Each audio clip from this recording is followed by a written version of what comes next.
Well, it is always good to have a really good laugh. And, well, the Winnipeg Fringe is doing just that with their winter series. And I am so happy and excited to be chatting with Stephanie, who has a new play out called Eye Candy. It's coming up March 31st, but you know what? That's not too far away, Stephanie. And I was just attracted because of the storyline. And folks, this storyline, I'll just give maybe a little bit of a warning. Correct, Stephanie? Totally, totally. Yeah, it's fun to take something that was just a complete life-changing experience and stage it and layer it with comedy. Because as we know, there's all these things happening, especially like the pandemic, whether it's grieving a loved one, but birth, there's so much that could happen, and the adventures that come along with it. Whether things go as smoothly as possible, it's still crazy what happens to our bodies as women when we give birth. And there's so much that happened during the 56-hour labor of my firstborn. And it's nice and actually healing to be able to share it and layer it with comedy, as I mentioned, because laughter is definitely contagious and healing. Okay, so let's talk about 56 hours, Stephanie. Oh my goodness. I know. Oh my goodness. But now thinking back at it, it's, I think about, now I understand what pre-labor is and easing into, being fully dilated and all of that. I think, yeah, it was a marathon basically. My second born a lot faster, but it wouldn't have made such an interesting show. So I'm excited to share the adventure that happened between my partner and I, whether it was him passing out on top of me just as I was about to push her out, or just events like that, or them running me a bath because I wanted a water birth, and just as I put my feet in the water, I realized that it's burning hot and the cold water wasn't working. Just all of these curveballs that I just had to go with. And then, of course, the lovely arrival, which I won't share too much about, but it's lovely to be able to share this story. I guess through this whole journey, too, Stephanie, when you're looking back at it all, how has it changed you as a person and also as a mother? It changed me because I wasn't a mother before having this baby, and that transition is so underrated.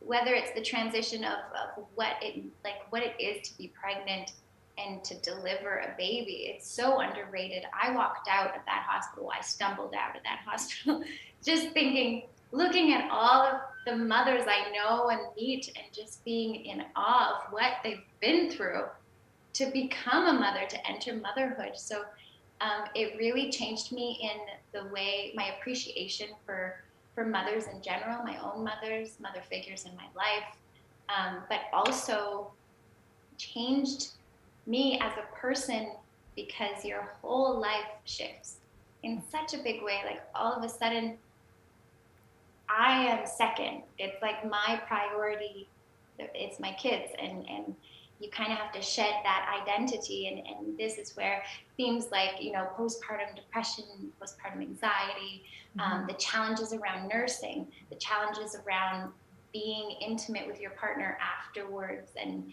whether you're ready or not for that. These are all things that a lot of mothers go through that you don't really hear so much about.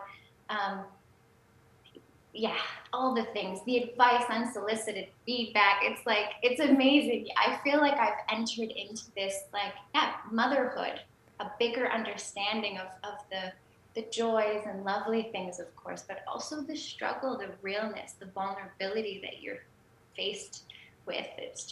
It blows my mind. I can't believe it. I can't believe If it. we get back to the show, where do you begin and how did you pick the experiences that you wanted to portray, and then how did you manage to weave it into a full story? Yeah, I structured out the show in a way that felt logical, following the pregnancy, following the different terms all the way to the delivery of the baby. And um, it was great to be able to refer back to a journal I kept and pictures, and actually include them in the show pictures of me along the way, and just layer it with unapologetic humor to really show the realness behind it all. And I selected the moments um, by using at first improvisation, and I use the fringe circuit to shape and develop a lot of my work, because when you tour the fringe circuit, you could have like 60 shows over the course of a few months, and every night shape and try different things. And for me, the audience really informs what I do, because my clown training, and it's a duo, it's an exchange. And now in this new reality of performing virtually without an audience, I'm taking away a whole part of the script. And I'm so pleased that I was able to workshop it with an audience, to be able to know what hits, what doesn't, what feels good, what to stretch, what to shorten. When I say stretch and shorten, it's funny because there's so many parallels when you're talking about childbirth. Yes. I'm excited to adjust and shift the show to this new virtual platform, and which I've been doing for all of my work, working from a home stream studio, and just making it work. So this show, it'll be the first time I ever perform it virtually without an audience. Before the actual performance, I have 3 days of tech and workshopping in this space where I'm really going to adapt it. So I'm about to enter that process at the end of this month, and I'm really excited to give it a new life. Yeah. Well, and I guess, like you said, like you've been getting used to this virtual, and especially for fringe actors that rely so heavily on the audience and that energy. I know doing things virtually, it just sometimes, I guess, becomes one-dimensional. Now, the play is called Eye Candy. So, is there a story behind the name? Yeah, so I have another solo show that I toured a lot, and it has kind of shaped me into a full-time performer. I've toured all over the world with this show. It's called Blindside, and it's about my childhood coming to terms with my disability, and losing my left eye to cancer. So Eye Candy is kind of an extension of that. It is the part one, me becoming a mother, becoming an adult, and still being who I am, which is a person with a disability, with a glass eye. And so that is a theme that remains within, and that I definitely use throughout the poster. Eye Candy, it's me wearing a breast pump with a glass eye in my mouth, and this really kind of powerful pose. It's empowering, it's vulnerable, it's raw, and that's exactly what birth is all about. So yeah, I guess I would say anything eye related has kind of become my trademark, and this is very much a sequel to Blindside without having to see Blindside to fully enjoy it. Wow. I mean, what you've accomplished, Stephanie, and truly now I think I understand more on how you feel so emotional about being a mother, and now the responsibility of, yes, they're young and they depend on you, but they do grow up, and it will be another journey, right? Another new experience. So, I mean, it's so wonderful that you are on that journey. And you had mentioned your partner or husband. How has that relationship grown with Yeah. Oh wow. sharing Just a child? amazing. You go. We. It was a clear decision for us. We were very lucky that we were able to get pregnant and plan it the way we did for our first pregnancy, and we felt strong, connected, ready to become parents. And then you become parents, and you realize that you become even stronger and more. You have to. You have to survive. Yes. Oh, yes. um, and yeah, it's brought us so much closer, and we have a bit of an unconventional family setup where most of our relationship has been on the road. We met touring. We toured together. We didn't live anywhere. We lived in his truck for a little bit. it was just like we were fully immersed in what we were doing. And as we managed to make it our full-time career and make a living, you know, we bought a house together, and then we decided to have a kid. And then that really shifted things. But all the timing was kind of the silver lining of the pandemic for us, because the arrival of our second born, Jack, now we have 2 kids, it was timed perfectly because we couldn't tour. It made me stop, ground myself. We did some nesting. We, you know, settled into our home, and that was necessary. We're both full-time performers, so we are hungry for opportunity, and we never stop.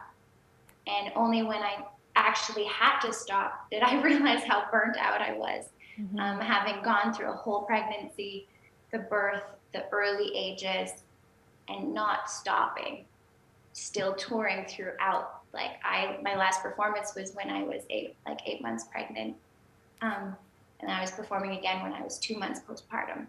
So it was a lot. And then with Jack, I got to re-experience fall again, but do it in a nice, slow, grounded, static way, without extra visitors coming in and out, because they couldn't come. So anyway, it was great. Yeah. Yeah. Well, you know what? I mean, I think it's such a wonderful experience, and you know, pandemic, yes, it's had its heavy toll on all of us, but it's nice to know that there are some silver linings and there are some positive things, and definitely being able to take time and step back and be a parent, be a mom or dad or whatever, is truly a blessing. I only one request. Can we see Jack and Olive? Oh my gosh, I would totally say yes, but they are finally settled upstairs. Okay, no, do not disturb a sleeping baby. But I do have a picture just right here of my sister and I. Oh, there you go. And there we go. Happy ending to the story. Right next to me. So there's babies. And yeah, I'm excited. And while I don't want to minimize the grief and the hardship that we've experienced over the last year, we're really fortunate to have these types of opportunities to still share our work, share our stories.